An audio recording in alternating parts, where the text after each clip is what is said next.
Ben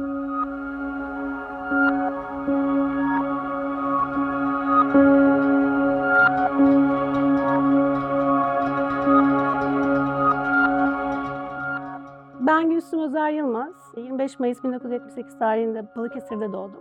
Ankara'dan taşındık. Şu anda seramik işleriyle uğraşıyorum. Ayvalık'ta bir seramik atölyem var. Kendime göre çok sevdiğim. Balıkesir'de doğduğum için, babam da asker emeklisi olduğu için Balıkesir'de ilkokul 1. sınıfı okumaya başladığımda babamın askerliğinden dolayı tayini çıktı. Malatya'ya taşındık. Malatya'da ilkokul 1. sınıf, 2. sınıf, 3'ü okuduktan sonra Ankara'ya taşındık. Yaklaşık işte buraya gelene kadar, 9 sene öncesine kadar Ankara'da yaşıyorduk. Ankara'da tabii burası gibi değil. Hani burayı tercih etmemizin sebebi zaten oydu. Böyle saat 8'de kalk işte git, yollarda geçen bir ömrümüz vardı. Seramikle uğraşmıyordum profesyonel olarak ama seramiği hep yapıyordum. Derneklere veriyordum mesela yaptığım ürünleri, özellikle hayvanları koruma derneklerine. Kendi işimiz vardı, dekorasyon işiyle uğraşıyordum ben. Ama dediğim gibi hep alttan da seramik aşkı vardı. Buraya gelince de neden olmasın dedik ve atölyemi açtım. Ben hayvanlarla hep iç içeydim çocukluğumdan beri. Annem öyle çok böyle klasik Türk annesi, hani tüyü kıllı böyle silkelenen bir tipti. Onu hep seviyordu. Çocukken işte kedileri, köpekleri eve getiren, böyle hani horozlarla falan oynayan, hatta lojmanlarda otururken babamın getirdiği bir tane civcivi büyütüp horoz yapıp onu 2. kattan uçuran bir tiptim. Hayvan değil aslında sadece benim sevgim. Hani çiçek, böcek hepsi bir benim için ya. Biz Ankara'dan buraya zaten 15 köpeğimizle geldik. Bu 15 köpek nasıl oldu? İstifçilik anlamında değil. Evlendikten sonra özellikle, evlenmeden önce bir tane köpeciğimiz vardı. Onu buraya geldiğimiz sene de bizimleydi. 2 sene önce kaybettik 18 yaşında. Onunla başladı bizim serüvenimiz. İşte annemlerle birlikte yaşarken anneme bir şekilde yaptırımlarla ağlıya zırlaya onu kabul ettirdim. Sahiplendiremedik kardeşimle birlikte. Sonra evlendim ben. Tabii ondan vazgeçemedim. Onun ismi de Geyşe. Onu da buradan yad edeyim. Bizimle birlikte geldi. Evlendikten sonra aynı evde yaşamaya başladık. Fakat öyle ki hani hayat bize öyle şeyler getirdi ki eşim benim Tarkan da benim gibi hayvanlara düşkün ve seven. Biz zaten öbür türlü evlenemezdik herhalde. Hep böyle hani mesela arabada giderken algıda seçicilik vardır ya. Yolda böyle bir şey görüyorum, bu neymiş falan, böyle bir kedi görüyorsun, bir köpek görüyorsun ya da karşıdan karşıya geçerken bir anda benim gözümün önünde bir hayvana çarpılıyor falan ya da evimize geliyor, hani aç susuz gelmiş kapının önünde duruyor. Öyle bizim 15 tane köpeğimiz oldu. Sonra kısırlaştırmak tabii ciddi külfetler bunlar. Birini ikisini kısırlaştırmaya çalışırken diğerleri doğurdular falan filan. Bir ara evimizde 34 tane köpeğimiz vardı. Bunların hiçbiri yalnız böyle şey değil. Hani dediğim gibi yollarda bulduğumuz köpekler. Yani hiçbirine para verip almadık. Kimisi işte tüylenip bir İrlanda seterine dönüştü. Kimisi bir dogoya dönüştü. Çöpten bulduğumuz bir dogomuz vardı mesela. Çöpe atmışlar canlı konteynerin içinden bulduk. Hepsiyle çok mutluyduk. Tabii hala da devam ediyoruz. Çok yalın bir sevgileri var, hiç karşılıksız. Sizi sadece seviyorlar. Yani yemek vermeseniz de yanınızdalar. Onlarla iletişim bence insanlarla olduğundan çok daha kuvvetli. Kedilerle zaten burada tanıştık da hepsinin aslında bende ayrı ayrı bıraktığı izler var ama 2 tanesi çok önemliydi. İsimleri de Sake ve Geisha. Kimi insanla böyle ilk tanıştığınız zaman çok samimi olursunuz. Enerjiniz tutar, elektriğiniz tutar falan. Onlar da öyleydi bence. Hani onları da sokaktan bulduk. Onlar bizim belki de ilk köpeklerimiz olduğu için hani o çok farklıydı. Onların kayıplarına da çok üzüldük. Ya ben aslında hayatım boyunca böyleydim. Nasıl diyeyim? Biz mesela 2 kardeşiz. Bir de erkek kardeşim var benim. Annem bana hep sen derdi ki nasıl bir şeysin böyle, hani bir şeyin olsun, bir hedefin olsun. Aslında benim hep hedefim vardı. Hedefim yok değildi. Benim hedefim toprağa basmaktı. Yani öyle çok temiz bir çocuk değildim ben hiçbir zaman. Hani annem böyle üstümü giydirirdi, kız çocuğu saçlarımı yapardı falan filan, böyle cilli bir çıkartırdı ama ben hiçbir zaman o karakter olamadım. Hani ben hep böyle toprakta oynayayım, işte ağaçlarda zıplayayım, öyle bir tiptim. O yüzden de hep böyleydim, yani farklı değildim. Ankara'da son zamanlarımızda çok bunalmaya başlamıştık. Neden bunaldık mesela?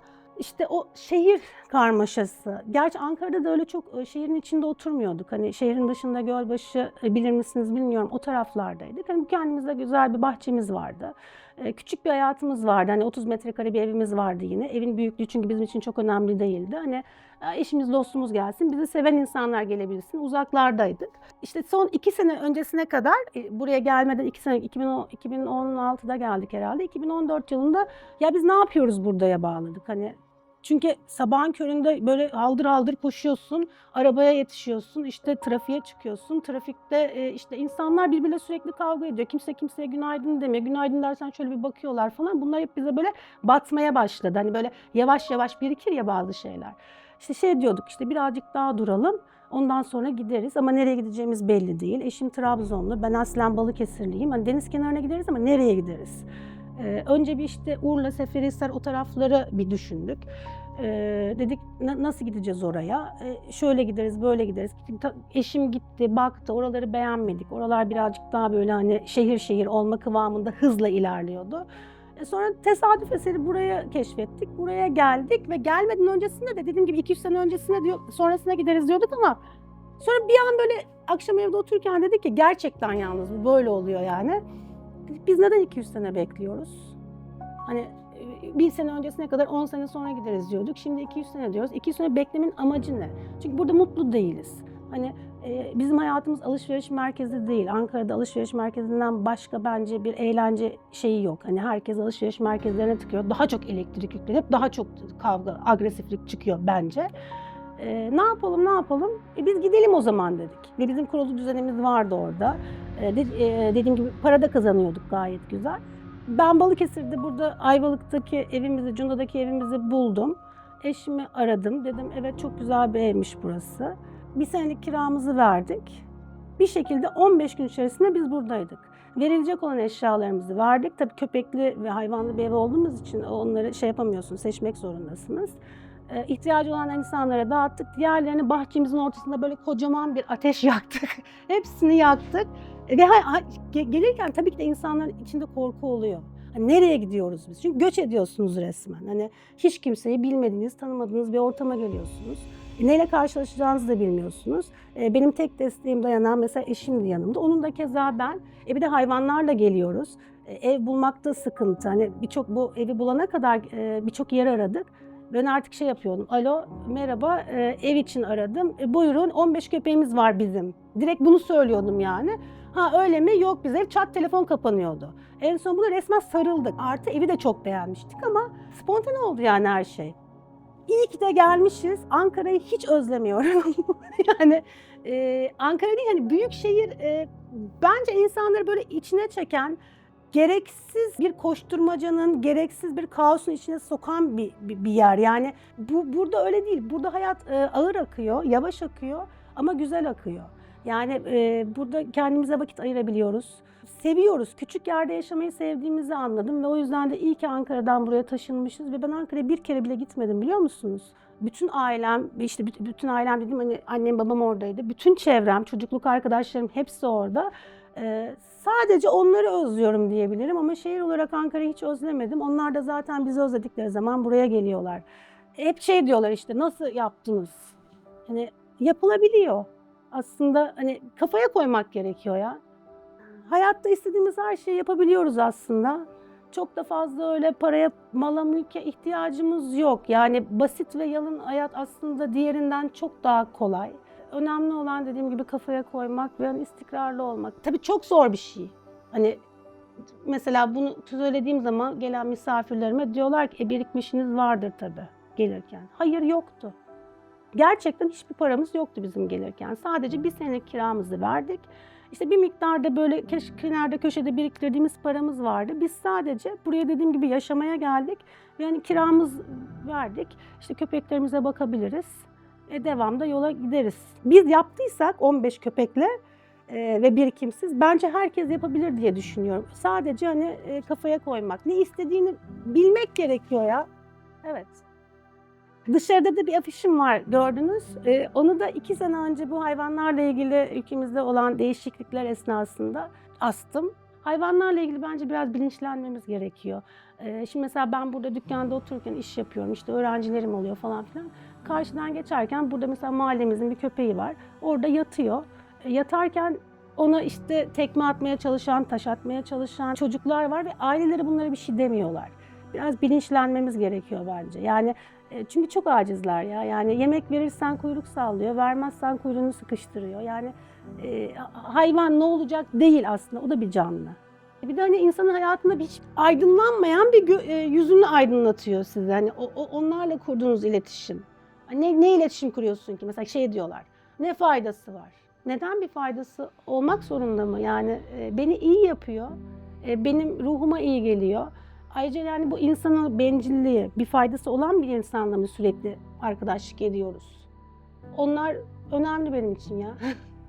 Günümüzde ayakta kalabilmek biraz zor ve acımasız bir dünya olduğu için ve bu tarz konulardaki hassasiyetimizden dolayı zaten biz insanların içinde yaşamaktan ziyade bir ormanda yaşıyoruz. Cunda'da bir küçük zeytinliğimiz var. Arkamız çam ormanı. Karavanda yaşıyoruz. Yani çünkü hani şey yapmak istemiyorsun. Görmek istemiyorsun yani insanların o bencilliğini, insanların o işte sürekli kavga halinde olmaları ve zarar verme içgüdüsü var bizde. Niye bilmiyorum ama hani benden değilse ben zarar görsün. Ona doğru evriliyor sanki herkes de, yani çok acımasız bir dünya. O yüzden de görmek istemiyoruz. Ben burada dükkanımı kapatıyorum. Zaten buradaki çevrem belli. Gidiyorum evime. Eşim akşam çalışıyor, gece çalışıyor benim. Müzisyen. O da geliyor, kendi kabuğumuza çekiliyoruz. Çok da çünkü görmek istemiyorsun. Gördüğün zaman dediğiniz gibi hani duygusal bir buhrana giriyorsunuz. Çünkü herkese yetemiyorsunuz. Hem maddi olarak da zorlamaya başlıyor bu sefer. Çünkü hani ben 15 köpekle gelmişim. Burada onların hepsini 2 hafta önce sonuncusunu kaybettik. Burada benim ama baktım Ayvalık'ta, Cunda'da bir sürü hayvan var. Yine evimizde de var burada bizimle birlikte yaşamaya başlayanlar. Onların sorumluluğunu taşırken diğerlerine yetemediğin zaman hani kahroluyorsun. O yüzden de çok da fazla görmemek, at gözlüğüyle evime gidip işime gelmeyi seçiyorsun. Burada tanıştığım arkadaşlarım var. Onlar bizim, işte bir tane arkadaşım var çok sevdiğim. O bizim 10 sene önceki halimiz şu an. O da çok çabalıyor, işte bir şeyleri düzeltmeye çalışıyor falan filan ama yoruluyor. Ona da aynı nasihatleri veriyorum. Çok yorma kendini, hepsine yetemiyoruz diyorum. Ya bu arabadan atılan köpeklerin gerçek olduğuna inanmak istemiyorum ben. Hani bunların bir kurgu olduğunu düşünmek istiyorum. Çünkü onların gerçek olduğuna inandığım zaman insanlığa olan inancım yerde bir oluyor yani. Sonuçta aklı olan, fikri olan bir canlıyız. Bizi hayvanlardan ayıran en önemli şeylerden biri hani. Fikrimiz var, aklımız var. Bir şekilde bir empati yapabiliyoruz. Nasıl olur da bir insan, hani zaten hediye almak gibi bir şey de çok saçma bir hayvanı, bir kediyi, köpeği. Özellikle köpek. Yani kedi yine yarı evcil de köpek artık hani onun avlanmasını falan unutturmuşuz biz onlara. Yıllardır süregelen bir şey. Onu alıyorsun küçücükken, çok güzel pafuduk tüyleri var. Oynuyor seninle, işte dişi kaşınıyor, kemiriyor. Aha çok güzel gülüyorsunuz, eğleniyorsunuz. O hayvan birazcık büyüyüp ergenliğe gelince de büyümeden de hani gördüğüm görüntülerde onları görüyorum. Ben görmedim, hiç de denk gelmedi.